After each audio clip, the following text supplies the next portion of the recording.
Kia ora and welcome to this episode of the Amateur Austenite. I'm Frances Duncan, an author and the founder of the Jane Austen Society of Aotearoa, New Zealand. My co-host is Emma. Kia ora. Today we're discussing Chapter 15 of Northanger Abbey by Jane Austen. In Chapter 15, Catherine is the only one surprised by Isabella and James' engagement, which mends bridges between the friends. Mr. Thorpe talks about marriage, and Catherine is completely oblivious. So this is after the whole trying to get Catherine to ditch the Tilneys to go with them on a carriage ride. A very eventful carriage ride, as it turns out. I think the reason that Isabella has been trying so hard to go on this carriage ride with James is to give him the opportunity to propose. What do you reckon? I think that's very plausible. He could have proposed to her on other occasions. I guess even if they'd been on a walk together with another couple, they could have been interrupted. It's the uninterrupted nature of it, I guess. Though I think they're staying in the same house. But maybe it's not romantic to just propose over breakfast. They're not staying in the same house, are they? Isn't he in a hotel? Oh, is he in a hotel? I thought that James and John were staying with the Thorpes. No. He wouldn't be caught dead under the same roof as his sisters, would he? Didn't he say that? I mean, probably not, because he says some real shit about his sisters. He didn't want to take one of them in the carriage because she had thick ankles, and I bet you he specifically said that to her face. And then her sister repeats it in triumph. What is wrong with these people? They are so nasty to each other, those sisters. And then when it comes to talking about the engagement, Isabella sends Maria away without ceremony, and they refuse to tell the younger girls what's going on, I suppose, because it's technically people aren't supposed to know until it's given their proper approval. But their quota of significant looks and mysterious expressions to raise the curiosity of the unprivileged younger sisters. Catherine's like, this is really weird, and it doesn't seem kind. Clearly there is more than one way to run a family. The fact that Catherine's finding this way of behaving odd does suggest that Jane Austen wants you to know that not every family behaves like this. She doesn't approve of it. I wonder what Mr. Thorpe Sr. was like. The current Mr. Thorpe is a bit of a dick, but these family dynamics would have been set up earlier. We don't know how long he's been dead for, Mr. Thorpe Sr., do we? After we meet Mrs. Thorpe, Jane Austen summarises the whole story because Mrs. Thorpe would just talk about it for pages and pages and pages, and Jane Austen doesn't think we'd be terribly interested in that. So it probably says how long in there, but I do not remember. So either he would have been an excellent influence but died too soon, or he was a terrible influence and he died recently. I mean, John Thorpe is a terrible influence himself, and potentially the way that his sisters are could come entirely off his personality. The knowledge that they don't have dowries, therefore they have to behave certain ways to try and attract men. They're competing with each other constantly. They have to get ahead, and they get ahead by putting each other down, not by cooperating. Yay, family.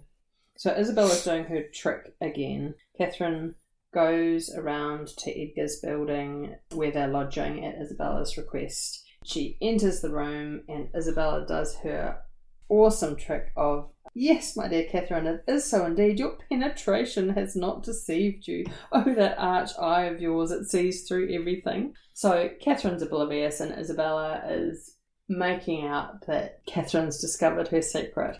So Isabella. In a different time, Isabella would have been able to tell Catherine, "I'm into your brother," but at this point in time, you're not supposed to tell people that you're interested in somebody unless it's been, confirmed. Like we were talking about in a previous chapter, the whole, you can't be in love with a man until he's in love with you first. Potentially could have been inappropriate for Isabella to straight out tell Catherine. Yes, I think there's more to it than that, though. Isabella assumes that all Catherine thinks about is Isabella. Because that's all Isabella thinks about. Or at least she is attributing her own characteristics to Catherine, perhaps? Or if it's not true that Catherine is very perceptive, she wants it to be true, therefore she is acting as if it is. Catherine's not seeing stuff, but does this highlight that Isabella's not seeing Catherine either? She's not seeing that Catherine's not picking this stuff up. It's an interesting question. Does Isabella even notice how oblivious Catherine is? Possibly not. She possibly doesn't really care enough about Catherine to notice. I know we get into the whole talking about a book that Jane Austen didn't write. Had Isabella and James not got engaged, as I believe was Isabella's plan, do you think that she would have been able to come back to Catherine with peace and tenderness? No, because Catherine had preferred Miss Tilney to spending a day with Isabella. That's a betrayal. So this could have been the end of their friendship. I think the only end of their friendship is when Catherine ceases to be useful. Ooh, yes. Maria refers to their carriage ride as the most delightful scheme in the world, but Catherine's not really impressed. There was nothing to regret. On the drive back, there was no moon, and it rained, and Mr. Morland's horse could hardly get along. And Maria is showing that lovely family dynamic again, with tender effusions of pity for her sister Anne, who was insupportably cross. So she's gloating. Yeah, she really is. Isabella can remember the first time that she met James. She can remember what she was wearing. I reckon that's intentional, because she planned exactly what she was going to wear when she met him. Because I reckon her brother was like, you should try and get this guy. Because he's rich. Except he's not. And she remembers what the other young lady present that evening was wearing as well. The Miss Andrews who we've heard of before. Who was wearing puce-coloured sarsenet, which just sounds hideous. Yes. Purple. Is it? Yes. I thought puce was like a red. Also, I thought sarsenet was orange. No, sarsenet's the type of fabric. I think it's like a netting. Huh. There's a joke in romance fiction about the colour puce. Is there? There is. So, Georgette Hyatt did not like puce. And when she's got a character, particularly an older female character, who's a busybody or interfering or kind of a bombastic matron, she'll put them in puce. So other historical romance novelists who have read Georgette Hyatt will dress people in puce when they want to say something particular about their character. Oh, I love that. Keep an eye out for it. Lady Catherine will be puce. Lady Catherine would definitely wear puce. But yeah, I reckon the reason that Isabella remembers is because she planned very particularly what she was going to wear and how she was going to do her hair. Yeah. She thinks that Mr. Morland was so handsome, and Catherine secretly acknowledged the power of love. She had never in her life thought him handsome. She can't see through it. She takes everything Isabella says at face value. Which, to be fair, I tend to do with people also. You know, when people are like, hey, we should catch up, or we should get coffee. I know logically they don't actually mean that. We're probably not going to hear from them again. But also, my brain's like, no, we're going to do this thing. Catherine refers to Isabella as a heroine. She's reminded of the heroines of her acquaintance, i.e. from the books that she read. But she still can't see that Isabella is being insincere. If you're feeling like someone's a heroine, does that not feel like they're maybe putting something on? The Children of the Forest and the Mysteries of Udolpho, you know, they have these innocent heroines. Oh, I would never use the word innocent for Isabella. No, but that's what Catherine thinks a heroine is. Because this comes after the, had I the command of millions, were I mistress of the whole world, your brother would be my only choice. Such insincerity. And then she says the same thing about not wanting grandeur or money, a little cottage in a retired village. You're like, we know that's not who you are.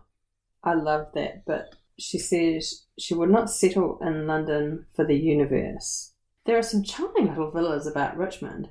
So Richmond is not quite London, admittedly, but Catherine's surprised by this. Oh, won't you want to live near Fullerton, near my parents? Oh, she's so sweet.